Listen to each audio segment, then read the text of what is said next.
Hi there, Janet Fritz here for Galaxy Girl Creations. Welcome to my channel and welcome to our November installment of Stretch the Sketch. This is the sketch we are using today, and I have chosen to take it from a 12 by 12 down to an 8.5 by 11. I had a lot of problems with this sketch because originally I was like, oh, I really love this. I'm just going to go ahead and make it, and didn't even remember that I had to adjust it to a different size than 12 by 12. So I had it all figured out for a 12 by 12 and was like, this is going to be awesome. I love the way it's going to look. I've got my papers chosen and everything. And then I went, oh, shoot, I've got to make it down to an 8.5 by 11. I am not going to be able to do quite as much layering as I had planned because there's not going to be as much real estate on the page to support the layering. So I started out with this holographic paper from Chamel, and another problem I had is I originally cut it down to 8 by 11 instead of 8.5 by 11, so then I had to do something about that. You can see there with the white printer paper behind it that there is a little bit of a white border.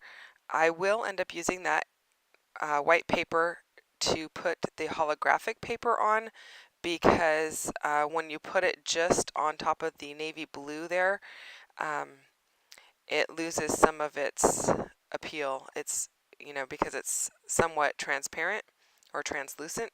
So I am going to mount the holographic paper on the copy paper and then onto the blue cardstock. And that blue does have a bit of a, it's a blue on blue polka dot. And I really love the navy. This is going in my grandson's album. He's only a couple weeks old at this point, and I am not using strictly blues in his album. It's actually a very colorful album. I've been using a lot of stuff from Chamel's box of crayons. Actually, anything from Chamel I've kind of just set aside to put in his album because my daughter really likes the paper from it, and I love Chamel also, so it's a good place to use it. So I went ahead and mounted it on that blue paper, and the blue paper is from one of her older collections, and it was in a paper pad, and I'm not even sure at this point which collection it was from. And I went ahead and mounted it a little off center, so there's a little bit more blue on the left hand side peeking out than on the right hand side, and that was intentional. I may end up eventually putting this onto a white piece of paper to be a 9 by 12, just to provide a little bit of white space for your eye to land on, because it is a pretty busy layout with that holographic paper being the background. Now this feather paper is from Little by Little, and here's another mistake I made. I went ahead and cut it thinking I'm going to cut it down to 11, but I cut it to 8.5. What a ding dong. So you can see me there with my blue tape, taping it back together. That seam is not going to show because there are some things that are going over that strip of paper in the sketch. There's a journaling spot that's going to go over it, and then there are some doilies there, as you see. The large doily was too large, so I did not use that. I went ahead and used the small doilies, and I'm using these feather die cuts. These are from some metal dies from Spellbinders, and they've been in my stash for a while. I cut them on white paper, and then I cut them on a paper that has like a blue with white flocking on it, and that was me there deciding which ones I was going to use. And then I also cut the background for it, and you saw that with the blue as well. I decided not to use the background because it's too much, it's too dark, and I want to keep this kind of a light and airy feeling even though it's busy. And the blue wasn't quite the right match for it, so I decided not to use that. And then this is a journaling paper out of the box of crayons 6 by 8 journaling pad, and I really like that it has these soft black dotted lines on it, and I'm going to go ahead and trim that down to be the right size to fit inside the blue column that I've created there. Now the feathers, I am going to treat those down the road here, and you'll see that in the video. I am using some blue ink, and that's just Stampin' Up blue, and that's actually the color that it's called, blue or azul. And it's a pretty good match for this, and that's just happened to be what was on my desk. I knew I wanted a blue that would match, and that was the closest blue to me, so that's what I went with. And I am going to go ahead and ink up the edges just to kind of make things stand out a little bit. I'm also going to ink up the edges of the doilies just slightly to kind of give them a little bit of depth. And this layout is pretty much monochromatic, just blue and white.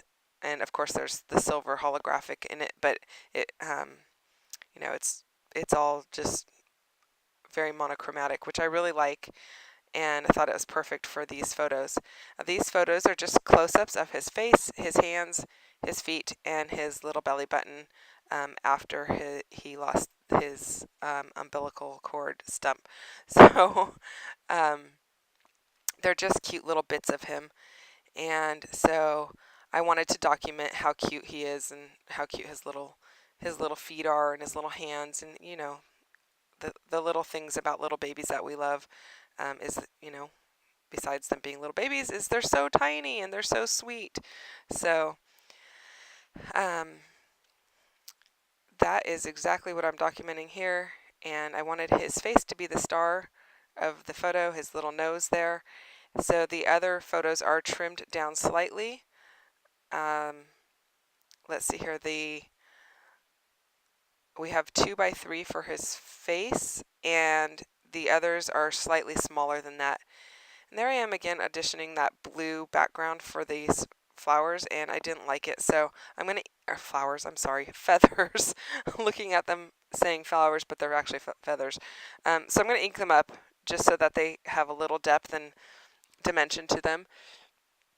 And then I am going to use my Versamark ink pad, and I am going to add some embossing powder. And first of all, I'm going to sprinkle a little bit of some Heidi Swapp Color Shine over them, and I am doing that in, let's see here, I think it's called Ocean.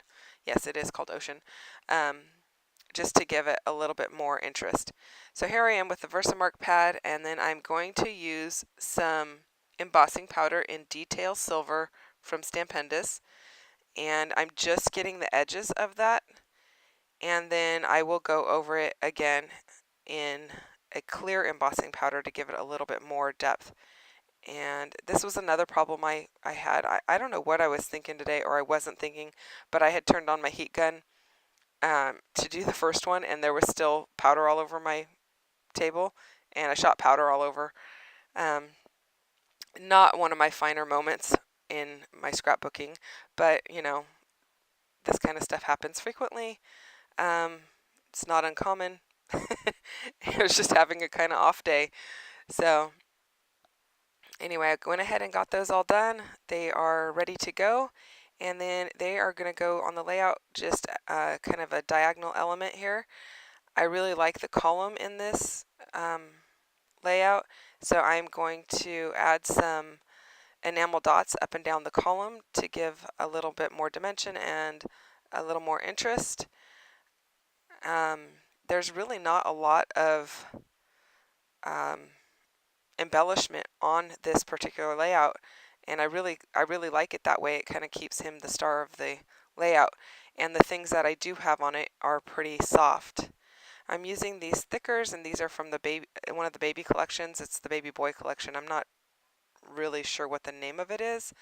There's a boy one in silver and a girl one that's in gold. So I originally started out with Little Dude. I did not like the trapped white space between the ascenders of the D's in Dude and the bottom of the word little. And I knew I needed to stack it because I don't have a lot of real estate there to the right.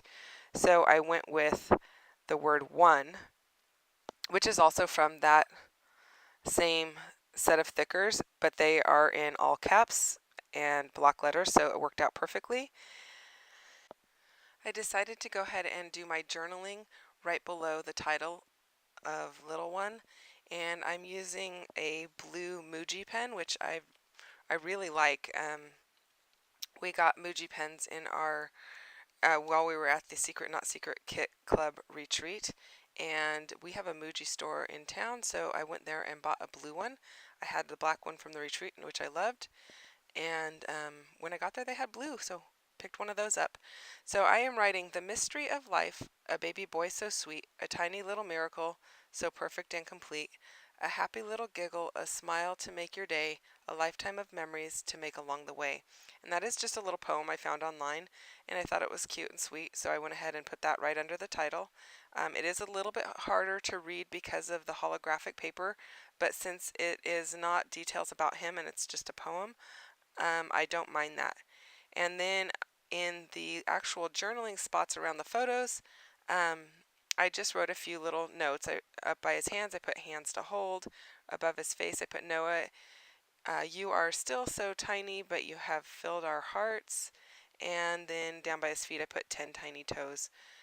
Just very simple. He's going to have a ton of layouts in his um, scrapbook. He's our first grandchild, and he's had 13 layouts in there before he was even born. So I'm a little bit obsessed, maybe. So there's going to be plenty of pages to write on with details about other things in his life. And that's going to do it for this layout. Just putting those enamel dots on. The glittery navy blue ones, I believe, are from Chamel's, possibly her Glitter Girl collection. Could be from Box of Crayons, actually. Actually, I think it is Box of Crayons. And then I have some light baby blue ones, and I'm not sure where those came from. They were just in my stash. So go over to check out all of the other fantastic ladies that are participating in this month's installment of Stretch the Sketch. All of the links are down below in my comments. Hope you're enjoying this series. If you have any questions or comments for me, go ahead and leave me a message down below. I will see you next time, and I hope you have a fabulous Thanksgiving if you're in the States. If you're not in the States, have a fabulous week.